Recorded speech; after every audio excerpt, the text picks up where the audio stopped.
Olá, pessoal, tudo bem? Meu nome é Thiago Prux, eu sou um dos sócios aqui da Capitalismo, que é uma empresa de análise e recomendações de investimentos, e como é tradicional aos domingos, trago para vocês aqui mais ações para ficar de olho essa semana, onde nós trazemos os principais destaques dos últimos dias e também aquelas ações que podem ter uma movimentação diferenciada nos próximos. Lembro que eu trago aqui informações de mercado e também do nosso setor de análise, e claro, já deixo o convite aí para quem não é inscrito se inscrever no canal. E para quem gostar do vídeo, dá um like e compartilhar, e logicamente para vocês deixarem aqui nos comentários o que vocês esperam aí da Bolsa nos próximos dias, tá? Vindo direto aqui, né, pessoal, para as questões de economia, política no Brasil e no mundo, nos Estados Unidos, né, nós tivemos mais uma semana aí de sinais mistos, né, o presidente do Fed, na ata que veio posteriormente a decisão de elevação de juros em 0,25 ponto percentual na semana retrasada, né, comentou que ele está mais otimista com esse processo de desinflação da maior economia do mundo, né, no caso dos Estados Unidos. E o que a gente entende, tá, pessoal, que ainda vem saindo dados mistos, tá, porque nós tivemos essa questão mais otimista em relação a isso, e na sexta-feira passada, retrasada agora no caso, nós tivemos aí também o mercado de trabalho vindo muito forte, né? Tanto que hoje a taxa de desemprego nos Estados Unidos é a melhor nos últimos 50 anos, tá? E quando o desemprego está muito baixo, a economia está muito forte, existe essa possibilidade de superaquecimento, o que é ruim no sentido de elevação de juros, tá? A gente está entendendo aqui, até vendo os resultados de algumas empresas lá fora, que a economia aos poucos arrefece, então seria mais um pouso suave da economia americana do que uma recessão muito forte que muita gente espera. Tem a questão da reabertura da China, que ajuda positivamente nesse sentido, e o Fed tem mais espaço para não subir tanto os juros. Ninguém está falando em baixar juros agora, mas se o Fed faz elevações de 0,25 ao invés de 0,75, como foi na última reunião, isso acaba sendo positivo. E como o mercado se move por expectativas, isso pode impactar positivamente, principalmente as bolsas lá fora, né? Principalmente a bolsa americana, tá? Mas ainda tem esses sinais mistos. A gente tem uma visão mais construtiva do que a maior parte do mercado, que acredita ainda que ou a inflação vai subir demais, ou então que a gente vai ter uma recessão pesada, o que no nosso entendimento é muito complicado, ainda mais com reabertura aí da China, tá? Aqui no Brasil, né, pessoal, nós tivemos o IPCA, subiu 0,53 em janeiro, a estimativa era em torno de 0,50 até 0,60, ficou dentro das estimativas. Nos últimos 12 meses, uma alta de 5,77. Está comportada a inflação, tá, pessoal? A gente esperava até um pouco mais estava com um pouco mais de receio na virada do ano, mas está comportada a inflação aqui no Brasil também. Essa semana a gente tem dados de inflação nos Estados Unidos, o CPI e o PPI de janeiro, que são dados importantes. Aqui no Brasil tem o GP10 também de inflação, tem o IBCBR, que é uma espécie de prévia do PIB de dezembro, e tem a possibilidade de a gente mudar algum tipo de meta da inflação aqui no Brasil também. E claro, né, a gente teve em torno aí de 11% das empresas da Bolsa divulgando resultados, pouco até agora, e agora começa um processo de mais empresas divulgando resultados do quarto trimestre e os números fechados aí de 2023, 2022, né? Lembrando que a gente todos os dias traz resumos, né, e também relatórios, especialmente daquelas ações aí que a gente recomenda na Capitalismo. Segunda-feira tem Banco do Brasil, tem São Martinho, tem Vamos, BTG. Terça-feira é MS Pardini, Raizen, Aura, TOTUS, JSL, Movida. Na quarta-feira Açaí, Rumo, CCR, Kepler, Banrisul, VEG, B3 e Vivo. Na quinta-feira Auren Vale, Azul, Endy, Sanepar, Ipera, Pharma e Renner, dentre as principais empresas que vão divulgar resultados. A última semana, né, pessoal, nós tivemos baixa do Ibovespa, 0,41 no ano, uma baixa de 1,5, o IDIV caiu 0,79, o índice de Small Caps, a mesma coisa que o ano passado, caindo mais aí do que o Ibovespa. O SP em reais caiu 3,35 e o dólar subiu aqui 1,19 aí na última semana, com o IFIX caindo 1%, o Bitcoin 0,81. Tá vindo aqui para análise técnica gráfica dos nossos analistas. Ibovespa, né, pessoal, está no canal altista. Vamos ver aqui se ele respeita o canal e volta a subir, ou se rompe o canal aqui e entra em tendência oficial de baixa. Já o IVVB aqui, que a gente poderia considerar o SP em reais, ele está numa tendência altista, tá?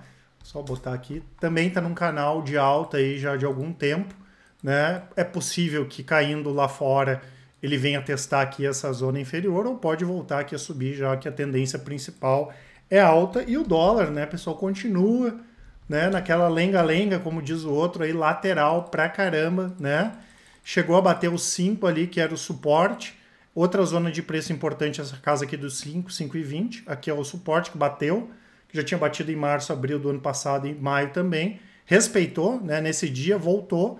Ele pode ficar aqui nessa zona desses 5,10, 5,20, ou quem sabe vir testar novamente aqui em cima os 5,60, 5,50, que é essa zona de preço mais importante aqui, mas a tendência principal do dólar é sem tendência, isso que a gente chama quando o mercado está lateral dessa forma, tá? Vindo aqui para mais destaques, né, pessoal, uma semana nervosa, né, já que depois que a gente teve Americanas aí com aquela questão que, mais uma vez, a gente reitera aqui, o que tudo indica, foi uma grande fraude, né? Outras empresas também numa situação ruim. E o que acontece, né, pessoal? Uma coisa é o que aconteceu com Americanas, que realmente foi uma fraude, né? Não foi uma questão que de uma hora para outra aí uma empresa que tinha caixa, que recente tinha feito IPO, anunciou aquilo lá, que não foi em um ano nem um mês que ocorreu, vem de mais tempo, né? E claro, né, a situação dos últimos anos com Covid, com juro alto, inflação alta, acaba pegando outras empresas. Então a gente teve duas aqui, né, anunciando algum tipo de reestruturação, a Marisa e a Light, né? A Light, a possibilidade de recuperação judicial, né? O mercado fica mais nervoso, mas já são empresas que já têm problema há algum tempo, né? A Marisa, a gente já comentou algumas vezes, né? O presidente da empresa saiu, querem fazer uma reestruturação. A empresa estava sempre naquela para ser vendida, né? Talvez até se não tivesse entrado essa crise grande que a gente teve nos últimos anos, a empresa poderia ter sido vendida, mas a gente já comentou várias vezes que não tinha uma expectativa muito boa em relação à companhia, tá? Então, só essa possibilidade de recuperação, aí todo mundo já pensa em Americanas, né? As ações caíram 41% na última semana, mas a gente pode fazer alguma operação de curto prazo, sim, mas no longo prazo, né, a gente nem olha aí para a Marisa, tá? A mesma coisa que Americanas, voltou a cair, né, 32%, não tem por que nesse momento comprar aí Americanas, né? Alpargatas, que divulgou o resultado. E o que acontece, né, pessoal? Os resultados de Alpargatas foram médios para negativos, mas já era esperado. A Alpargatas sofre com essa questão inflacionária, né? Ainda assim, ela conseguiu aumentar os preços e mesmo com um volume de vendas maior, ela fez uma receita em 3,5 maior no último trimestre do ano passado em relação a dezembro, né? As questões do mercado interno foram piores, mas o mercado externo, que é onde a gente tem expectativa maior, veio mais forte. Mas o que pega para a gente mesmo em Alpargatas é a questão, fora essa questão da inflação que prejudica os resultados, né? Mas a questão que a empresa vinha vendendo ativos, né? Vendeu, por exemplo, a Mizuno, né? O Osklen, e aí comprou outra empresa nos Estados Unidos no momento que a gente entendia que eles deveriam focar mais em Havaianas, que é um produto que tem uma aceitação muito boa fora do Brasil, né? Tanto que a ação já vem aí nos últimos trimestres caindo, e com esse resultado aí da empresa, chegou a cair mais de 20% na sexta, caiu 24% na semana. A Azul, né, foi rebaixada, tá? Como a Gol foi rebaixada também. Na verdade, a Azul foi rebaixada aí para quase junk, né? Como se fosse a empresa da default. E o que acontece, né, pessoal? Apesar de operacionalmente as empresas terem melhorado, Gol, Azul, por si só já é um segmento muito complexo, empresas altamente endividadas. E eu já comentei algumas vezes aqui que a gente, quando olha para curto prazo, é gráfico, né? Então a gente já fez várias operações, tanto em Azul quanto Gol, já ganhou dinheiro para cima, já ganhou dinheiro para baixo. Agora, quando a gente olha em termos de fundamento, o pessoal da análise não tem muita restrição a algum tipo. Eu não vou comprar isso aqui porque é de tal setor. A gente não tem muita restrição desse sentido. Mas eu já comentei que a gente não recomenda de forma alguma empresa com recuperação judicial, porque é outro negócio, né? A empresa fica cheia de restrições e a gente tem muito problema com empresa que tem muita receita em reais e muito custo em dólar, né? Como é o caso dessas companhias, tá? Então é um setor muito complicado, né? Para quem quiser comprar aviação, lá fora tem opções mais interessantes. A gente já comentou de Copa, tem outras companhias. Não é um setor que a gente gosta de qualquer forma, mas esse tipo de empresa aí é complexa pra caramba em função dessa questão que eu comentei, né, em função desse rebaixamento aí por agência de rating. A Azul caiu 22,8 e a Light, né, teve essa questão, a possibilidade, né, saiu lá na coluna do Lauro Jardim, a possibilidade da empresa pedir recuperação judicial, ela tem a renovação da concessão, tem uma dívida muito alta. E a gente já comentou várias vezes sobre a Light, né, pessoal? Inclusive eu fiz um vídeo, acho que foi sexta-feira. É complicado hoje uma empresa que vale 10, 11% do valor patrimonial em bolsa, a gente chegar e falar para todo mundo vende agora, né? Porque a gente já está há 3, 4 anos não recomendando Light, recomendando venda e comprar outros ativos. Mas a empresa continua complicada, né? De forma alguma hoje a gente colocaria numa carteira de longo prazo, mas para quem gosta de ativos com expectativa ou possibilidade de recuperação, vale a pena ficar de olho, porque o setor elétrico é muito bom, né? Para que se incomodar com uma empresa ruim no momento que o setor elétrico é bom? Inclusive eu trouxe números, né? Se a gente pegar só em 2021, 30% dos investimentos da Light, a gente está falando de quase 500 milhões de reais, foram usados aí só para combater essa questão de gatos, né? Então, assim, eu morei no Rio de Janeiro, gosto demais, mas, né, jogando as claras aqui, a gente sabe aí que é uma questão bem complexa lá da Light no Rio, né? A empresa já tentou reestruturação, mas a gente não acha interessante ainda mais um setor bom aí como é o setor elétrico, tá? Nós temos aqui a 3tentos, né, pessoal, que foi o principal destaque de alta, subiu mais de 21% as ações na semana, resultados bastante positivos, vale a pena a gente olhar que as margens da empresa cresceu, mesmo com a questão dos insumos tendo aumentado, né, e aí a gente vai olhar a parte do segmento de insumos, né, a receita subiu 61%, o segmento da indústria 25%, muito farelo aí de demanda por farelo para exportação, né, e o lucro subiu 225% com margem aumentando. E isso a gente tem que ficar bem atento, né, pessoal? Aquelas empresas que conseguem aumentar o lucro mesmo nesse momento de inflação e juros mais elevados, porque os custos ficam mais altos e também o endividamento fica mais alto, porque tem boa parte do endividamento que é atrelado à CDI, por exemplo, né? Então, empresas que conseguem repassar preços e conseguem aumentar a margem acabam se beneficiando. Nós temos aqui a Coelce, né, pessoal, que é a companhia energética do Ceará. A Enel, né, o grupo Enel é dono da Coelce. A gente já tinha comentado o ano passado, em novembro, se não me falha a memória, que eles querem vender alguns ativos, incluindo os ativos da Coelce. A Coelce é uma boa empresa, né, Coste 5 ali, para quem não conhece, ela atende em torno de 180 municípios no Ceará, a gente está falando de mais de 4 milhões aí de unidades consumidoras, tá? E é um ativo muito barato.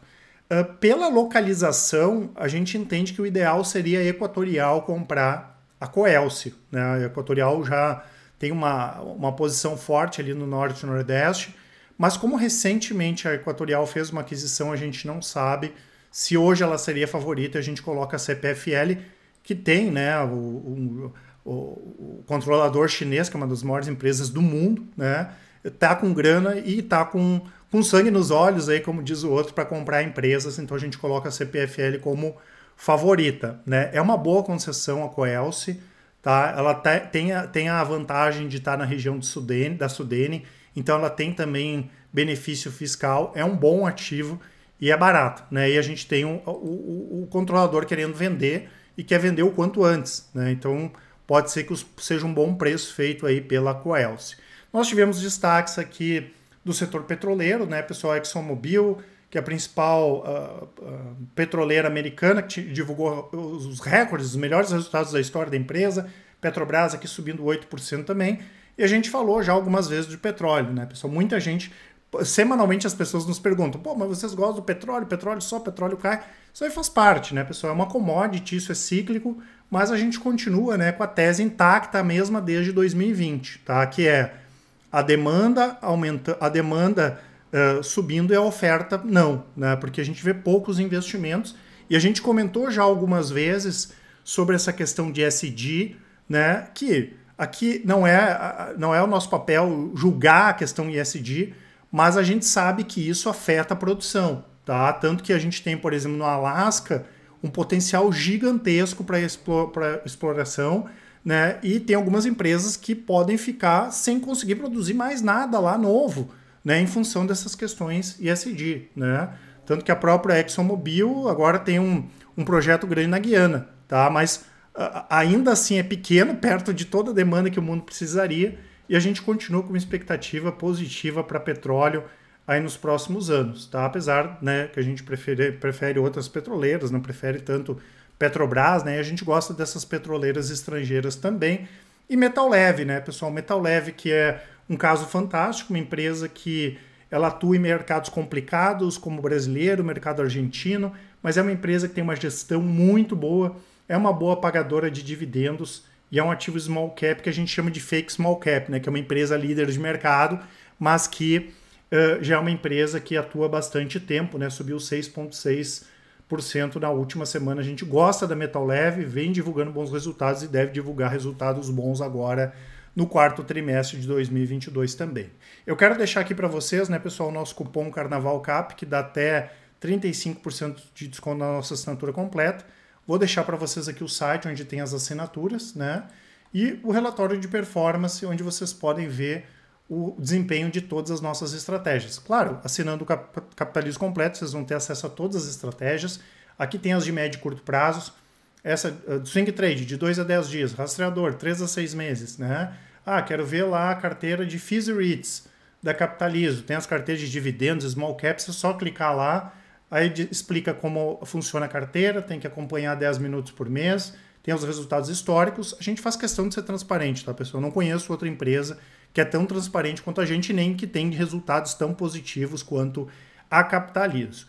Em relação a dividendos, né, pessoal, agora a agenda de dividendos vai começar a encorpar à medida que as empresas começam a divulgar resultados aí do quarto trimestre. Klabin fica ex-proventos dia 14, aqui é a data com, o próximo dia útil seguinte a essa data aqui é a data ex, 31 centavos, vai pagar dia 24, 300 que a gente comentou, data com dia 14, assim como BB Seguridade e a JHSF. BB Seguridade a gente já vai comentar sobre os resultados também, e esse dividendo aqui dá um yield de quase 6%. Né? Então, a gente já vai falar dos resultados, mas a ação subiu mais de 100%, né, do ano passado para cá, se a gente pegar os últimos 12 meses, e o yield foi de 6% relativo ao segundo trimestre do ano passado. Né? A gente já vem comentando várias vezes aqui que a BB Seguridade vai continuar divulgando bons resultados. Então, mesmo com toda essa alta aí, a gente continua considerando a ação aqui barata, tá? Claro que caiu no dia da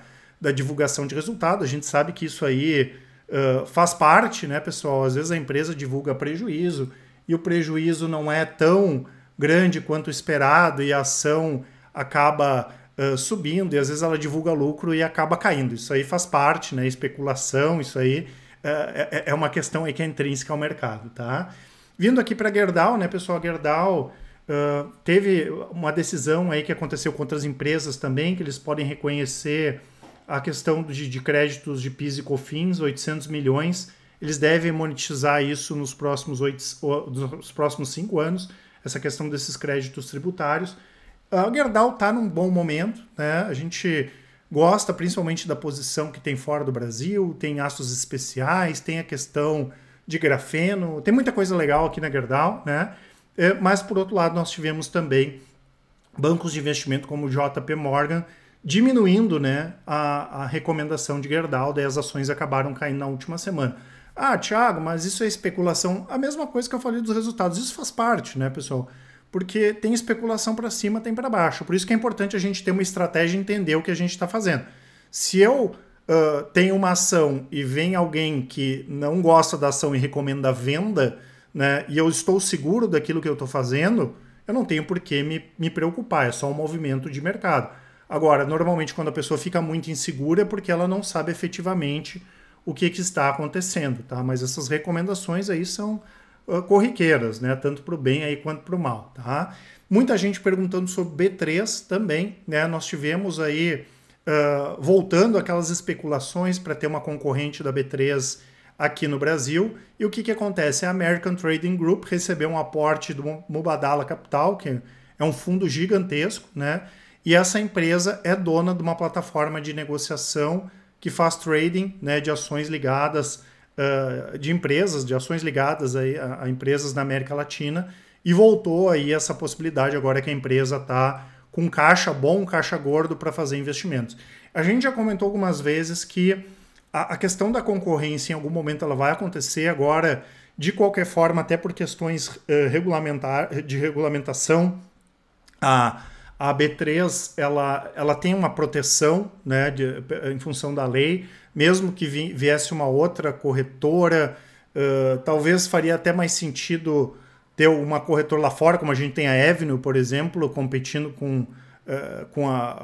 né, abrir uma corretora lá fora, ou que seria espetada aí numa bolsa lá fora, né, do que colocar uma outra bolsa aqui, porque a B3 tem essa questão dessa barreira, tá? Então, a gente enxerga, por exemplo, as corretoras estrangeiras muito mais concorrentes do que se a gente tivesse outra corretora aqui, tá? É uma empresa boa, né? Não é uma ação barata, vamos dizer assim. O que nos preocupa com B3 é o tamanho do passivo, né? A gente já comentou algumas vezes que tem muito passivo que estava lá como não provável a B3 pagar esses passivos, que a própria B3 já fez essa atualização para provável, por exemplo. Então, a questão do passivo nos preocupa mais do que uma concorrência. E claro, né, a política da B3 de taxas é muito agressiva. Então, caso a gente tenha algum concorrente, pode ser que a B3 baixe mais ainda as taxas, né? E aí isso é ruim para as margens da empresa, né? Tanto que ela vem tentando também não depender só de bolsa, porque também é muito cíclico isso, né? A bolsa está bem, aí está todo mundo operando na bolsa, aí a bolsa está mal, para de operar e afeta os resultados da empresa. Nós tivemos aqui, né, pessoal, Itaú e Bradesco divulgando resultados. O Santander já tinha divulgado resultados negativos, mas a gente já esperava, né? O Itaú divulgou resultados em linha com a situação que a gente vive desde a pandemia, com inadimplência subindo, né? E ele tem conseguido entregar aí um ROI na casa de 19%, 20%, mesmo provisionando questões, né, como Americanas, enfim, a gente sabe que as empresas, o Bradesco mesmo fez esse tipo de provisão, tá? Então, o resultado de Itaú, no nosso entendimento, é neutro, porque reflete o que está acontecendo agora, mas é um resultado muito bom, ainda mais com a expectativa que se criou vendo resultados de Santander e especialmente do Bradesco no terceiro trimestre. Eu sei que muita gente fica nessa questão de não, agora eu vou aproveitar que Bradesco caiu e vou comprar as ações, né? A gente fez vários vídeos já comentando sobre Bradesco e tem gente que diz assim, não, mas daí vocês só vão recomendar quando a ação subir. Pessoal, a gente tem que extrair um pouco essa questão, às vezes, da alta e do preço da ação e entender o que a gente busca quando compra uma ação, né? Então, no curto prazo, como eu falei em outros casos, a gente pode fazer operação de Itaú, pode fazer de Bradesco. Agora, quando a gente pensa numa ação de banco ou de um grande banco, hoje o principal atrativo é dividendos, né? E a gente já tinha comentado no terceiro trimestre que não foi nada boa a justificativa da empresa sobre os provisionamentos, teve questão de tesouraria, enfim, e que isso ia afetar os outros trimestres também, tá? Que foi o que acabou acontecendo agora, né? Obviamente teve a questão de Americanas, mas mesmo que não tivesse, o resultado teria sido muito ruim, tá? Não, mas deu um super lucro. A questão é que tem empresas melhores, né? Essa que é a questão. Não adianta também eu estar numa companhia que aí ela começa sistematicamente a dar problema. E nada garante que a gente não tenha um problema daqui a 6 meses que afete a bancos, né? E aí o Bradesco vai continuar sendo mais afetado, né? Olha o que não aconteceu nos últimos anos. Aí a gente entra numa espiral lá de problemas, passou 3, 4 anos, a empresa só está com problema. Até que o presidente do banco anunciou agora que, abre aspas, eu até comentei no vídeo de sexta, né? Abre aspas, o Bradesco talvez tenha emprestado mais dinheiro que deveria, fecha aspas. Talvez não. Eles já deveriam ter explicado isso lá no terceiro trimestre, tá? Então, assim, é diferente a gestão do Bradesco em relação à gestão do Itaú, por exemplo, comparando os dois aqui, né? A gestão do Itaú é mais conservadora, né? O Bradesco tem essa questão da fundação do Bradesco, a gente não acha um modelo tão interessante. Ninguém está dizendo que é uma empresa ruim, mas sim que hoje uma opção como o Itaú é muito melhor, né, do que uma opção como o Bradesco. E o próprio Banco do Brasil também não vai sofrer como o Bradesco, tá? Então, resultados bons, né, dado ao cenário aí, Itaú, e resultados negativos. E como a gente já tinha falado no terceiro tri, isso vai trazer os resultados do Bradesco pelo menos até o final do ano para baixo, tá? Porque o banco emprestando mais que deveria, inadimplência alta, não é em 1, 2 trimestres aí que se resolve. Pode ser que passe até o ano que vem aí o Bradesco divulgando resultados ruins, tá? Tivemos aqui a Klabin, né, pessoal, divulgando resultados também. Os resultados foram bons, né, pessoal? A gente sabe que a empresa tem um endividamento grande, o volume caiu, mas a receita subiu 11%, então mesmo com volume menor eles conseguiram repassar preços, o que é positivo, e o lucro subiu 25%, chegando a quase 800 milhões, anunciou dividendo ali, tudo ok, um mercado bom também, a gente gosta aí desse mercado de celulose, Klabin divulgou bons resultados. A PetroRio anunciou bons dados operacionais, né, de janeiro, aqui já incorporando 90% do campo de Albacora, né, atingiu aí quase 51 mil barris equivalentes por dia, acima dos 45 mil de dezembro de 2022. Isso aqui os dados de janeiro. Então a virada do ano teve esse bom aumento de produção, né? Como eu falei das petroleiras lá no início, a gente tem uma visão positiva. Tivemos aqui BB Seguridade também divulgando resultados fantásticos, né? Talvez por todo mundo já está esperando resultados bons, aí deu aquele movimento de baixo nas ações, que o nosso entendimento não faz sentido. Operacionalmente a empresa está boa, lucro aí de quase 50% acima do que foi divulgado no quarto TRI de 2021, prêmios emitidos subiram 32%, e quando a gente olha lá, Prestamis 67% e Rural, que é o grande filão aqui, né, da empresa, quase 41% de alta. Brasil segue, teve um desempenho, um crescimento aqui de 58%, aqui tanto para baixa de sinistralidade, a gente teve aumento de venda de seguro de vida e a sinistralidade caiu. Tá? Aqui é uma das questões que a gente já tinha comentado, menor sinistralidade, porque com o Covid estava muito alto, né? Os juros maiores aumentam o resultado financeiro e esse impacto gordo desse impacto, né, dos resultados ainda não entrou. E a questão da inflação moderada também melhora os resultados de BB Seguridade. Anunciou aquele bom pagamento de dividendo ali, R$ 1,83. A gente espera, né, até o final do ano, bons resultados da empresa. Inclusive, eles tiveram que rever aqui as metas, porque a empresa está entregando bem acima aí das metas. E Disney, trazendo mais um destaque aqui internacional, a gente recomenda várias empresas de fora, né, mas que também tem BDRs aqui. Né, a gente tem uma recomendação só de empresa lá de fora que não tem BDR, então é bem tranquilo para quem quer comprar. Divulgou resultados surpreendentemente positivos. Recentemente ela mudou o presidente da empresa, né?